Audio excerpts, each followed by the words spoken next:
For the first time this season, all of the big six all dropped points as Arsenal drew with Liverpool 0-0, Tottenham lost to Bournemouth in Semenyo's last game for the club, Manchester City and Man United drew their respective games, and an ill-disciplined Chelsea lost to Fulham at Craven Cottage. What is going on, everyone? Welcome back to the Full 90. We are coming off of a fantastic week on the channel, some of the best weeks in Italy, Germany, and even the AFCON semi-finals with 8 perfect scores across those 3 videos. But today it is time for week 22 Premier League predictions, so make sure you subscribe down below as we're getting very close to 52,000 subscribers. And whilst you're there, why not click like, as this is a football video. When you click like, a football flies across the like button. It's a really cool animation, so click the like down below. I also want to give a special shout out to Patreon member WinGame123, who spent £100 on buying a year's membership for the Patreon. Absolute hero. Thank you so much for your support. We have an absolutely massive game to kick off the week. It is the Manchester Derby, so leave your predictions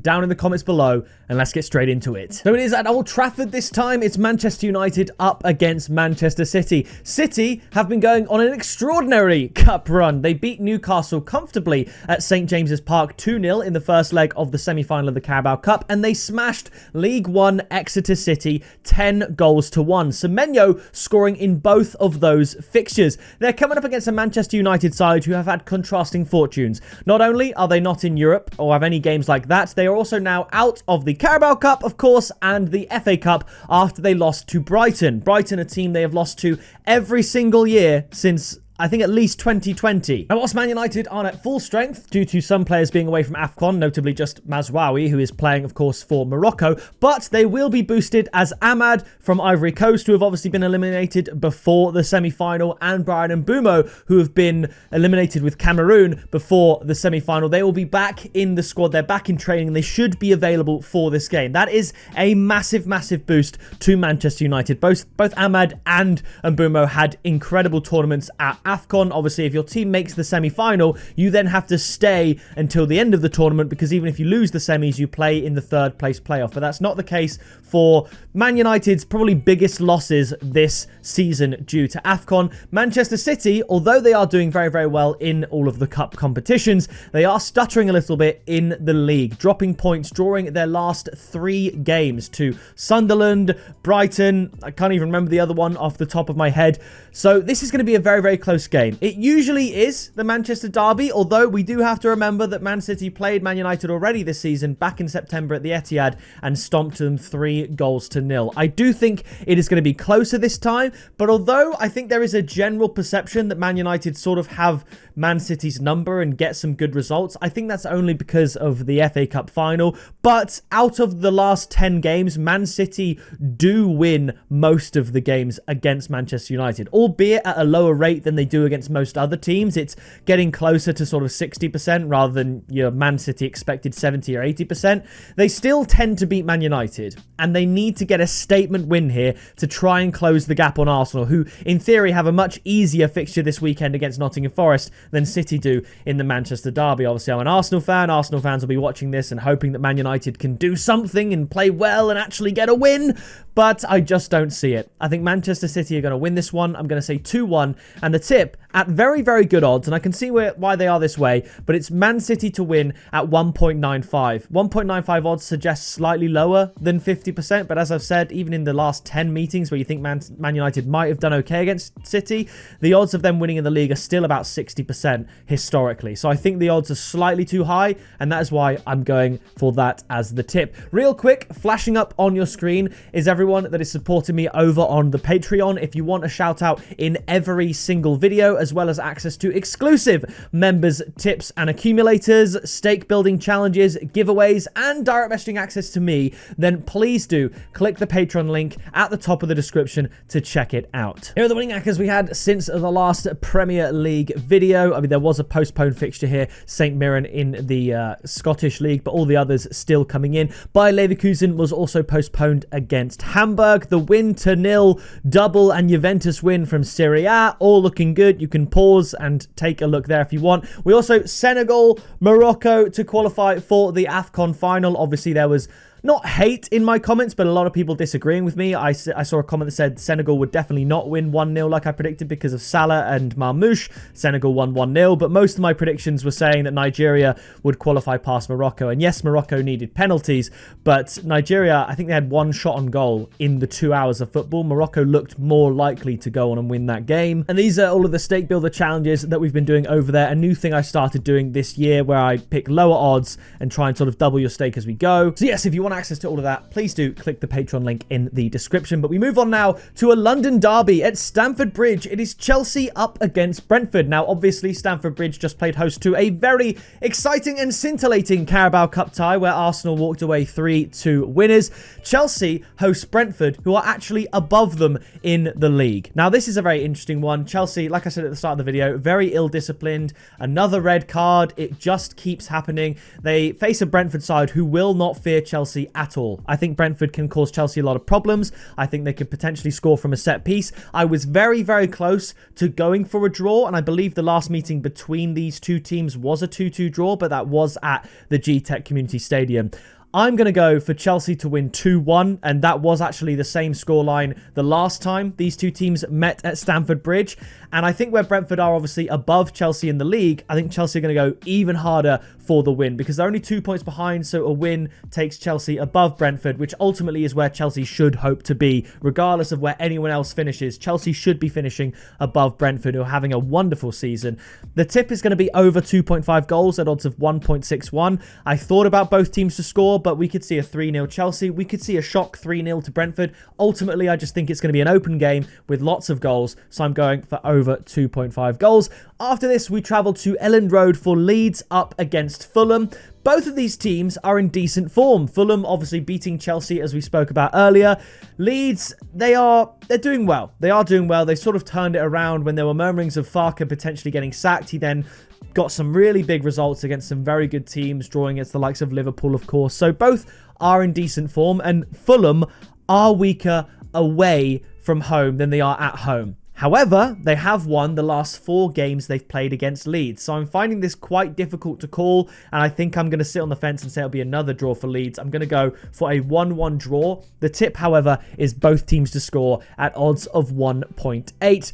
After this, we travel to Anfield for Liverpool up against Burnley. This game should be much, much easier to predict. Liverpool have won their last 6 games against Burnley, and they've only conceded 1 goal in that run of 6 games, and they're also unbeaten since they got thrashed by PSV in the Champions League back at the end of November last year. So I think a fool would predict anything other than a Liverpool win. I'll keep it low scoring. I'm going to say Liverpool to win 2-0. I thought about Liverpool win to 0. I thought about Liverpool and under 3.5 goals. I've gone even more conservative because obviously the bookies think it will be or could be quite high scoring. The tip is going to be Liverpool to win and under 4.5 goals at odds of 1.57. And that massively boosts up the odds from Liverpool to win, which is only 1.25.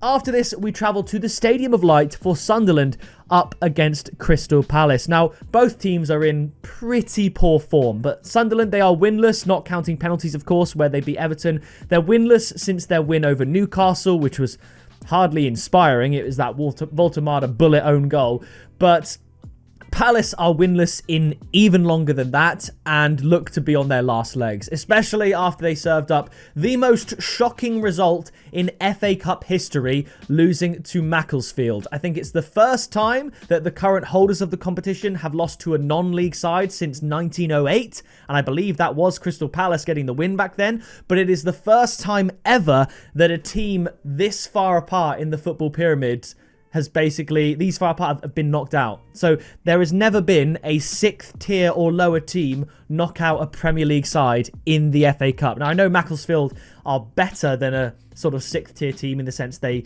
sort of had to restart from the bottom tier and work their way up. So they have history of being a better team. But still, it is the biggest disparity between two teams where we have seen the underdog win in FA Cup history. And I just think Crystal Palace are really going to struggle going away to the Stadium of Light. So I'm going to say that Sunderland get a win. I'm going to go for a 1-0. The odds for Sunderland to win are really, really high at odds of 2.75. So the tip is going to be Sunderland to win either half at odds of 1.83. They could even lose this game and that tip could still come in, whether that's them leading at halftime or say they're not leading at halftime, but then they go on and win the second half. That tip comes in. I think the odds there are really, really good for, like I said, a Palace side who look to be very much on their last legs. Speaking of on their last legs, they travel to the Tottenham Hotspur Stadium. It's Tottenham up against West Ham. Tottenham signing Conor Gallagher. Bit of creativity in the midfield. They've been calling out for that. Tottenham just haven't looked good this season, but luckily for them, they're playing West Ham, who have looked even worse. Tottenham obviously beat West Ham 3-0 back in September at the London Stadium, and ultimately, West Ham aren't very good. Before that 3-0 win for Tottenham, both teams to score landed in the previous 5 meetings between these two teams. So whilst I think West Ham aren't very good, Spurs do look a little bit vulnerable defensively, so I'm going to give West Ham a goal and say that Tottenham win this one 3-1. I think the odds are far too high for a home win, even though it is Tottenham, Dr. Tottenham, the Spursiest team of all. I still think Tottenham should win, so the tip is Tottenham to win at odds of 1.72. After this, we travel to the City Ground for Nottingham Forest up against Arsenal. Forest arguably got their biggest result of the season when they beat West Ham in that 6-pointer. Instead of, if they lost that game when they were behind, they would have been only 1 point ahead of West Ham. Winning it saw them go 7 points ahead of them, which is absolutely insane. But it's going to be a very tricky test to beat this Arsenal side because Forest haven't scored in their last 3 games against Arsenal, and Arsenal are almost at full strength now after welcoming a bunch of injured players back. They've still got some out, Calafiori being the most notable, probably for the next couple of weeks. Mosquera, one of the stand-in defenders, still out. I think Hincapié as well. But you've got the likes of Saliba and Gabriel back now. So, thing is, Arsenal are very hard to score against. I know the narrative has perhaps shifted now that we know Arsenal aren't going to break Chelsea's incredible defensive record. They've conceded plenty of goals, but even against Chelsea at Stamford Bridge and conceding 2, if you watch the goals, a lot had to go wrong for those goals to end up going in. They're still very, very hard to score against. Like, even with the first goal, I think Zubimendi literally slipped and fell. That's the kind of thing you can't really account for in terms of a defensive unit. Sometimes things like that happen. Remember Slippy G? He just slipped and then boom, title gone. So whilst Arsenal have conceded more as of late, they're still very hard to score against. So I think Nottingham Forest aren't going to be able to score. I'm going to say that Arsenal win 2-0. And I'm being brave for this one because I think the odds for Arsenal to win are already too high. It's 1.53 for Arsenal to win. So I will tentatively say perhaps go for that. But I'm going to go a step further and say Arsenal win 2-0 at odds of 2.37. Like I said, Forest struggling to score when they play Arsenal. Arsenal are still very good defensively, and they are at pretty much full strength. So I think Arsenal are going to win this one 2-0. After this, we travel to Molineux for Wolverhampton Wanderers up against Newcastle. I think if you ask me or anyone the result of this game a couple of months ago, it would be a foregone conclusion and a heavy Newcastle win. But I think this one is going to be a little bit closer. Wolves in a decent little spell of form, unbeaten in the league in their last 3. But they were against poor teams. I mean, Man United didn't play great. They beat West Ham, and by all means, you've still got to beat them. And they obviously beat Shrewsbury 6-1 in the FA Cup. But Newcastle are a good side. They've won their last 4 against Wolves. And whilst Wolves do look improved recently, I do just think Newcastle are better. Even though it's away from home, and I know Newcastle don't travel well, I'm going to go for a 2-1 win to Newcastle. And again, despite Newcastle's pretty lackluster away record this season, I'm going to tip Newcastle to win at 1.7 because I think the odds are just too good. Yes, Wolves are in better form. Yes, they look okay. And yes, they could get a result here, but they're still 20th. And they haven't even got 10 points yet all season. So Newcastle have to look at this as a winnable game. And that's why I'm going for the 2-1 Newcastle win. After this, we travel to Villa Park for Aston Villa up against Everton. Everton don't have a great recent record against Aston Villa, failing to score in 3 of their last 4 meetings against the side. And honestly, they just look like a shell of their full-strength team. Many of the players that they've been relying on this season are not available for this fixture, whether that's AFCON absentees like Njai, whether they're injured like Dewsbury Hall, or whether they're suspended like Jack Grealish. They just look like a shell of their former selves. The team that maybe a few weeks ago, a couple of months ago, people were saying Everton could potentially get Europe. They just don't look like in a great spot to do that right now. Villa should have far too much for them, as they still boast one of the strongest home records in the league this season, even across across Europe. So I'm going to go for an Aston Villa 2-0 win. And with that being said, if I think it's going to be by more than a goal, the sensible tip is just Aston Villa to win because the odds are really good at 1.66. At Villa Park, I don't think Everton can get anything from this Villa side, and they really should win this game. The final game of this fixture, or this week of fixtures, I should say, is essentially a bit of a South Coast derby. It is Brighton up against Bournemouth. These are teams that both much prefer playing at home. You could almost look at both these teams' records and say, yep, home team wins, no matter what. And to be honest, I can see why. Brighton and Bournemouth have opposite contrasting records when it comes to home and away. Brighton at home have won 5, drawn 4, and just lost once. Bournemouth away have lost 5, drawn 4, and won just once. That should be enough, but Bournemouth have also lost their best player, their brightest attacking spark in Antoine Semenyo, who has gone to Manchester City. So I think it might be harder for Bournemouth to score as many as they have been lately in some of their really high-scoring games, whether that was against Newcastle in the Cup, whether that was against Chelsea, Man United.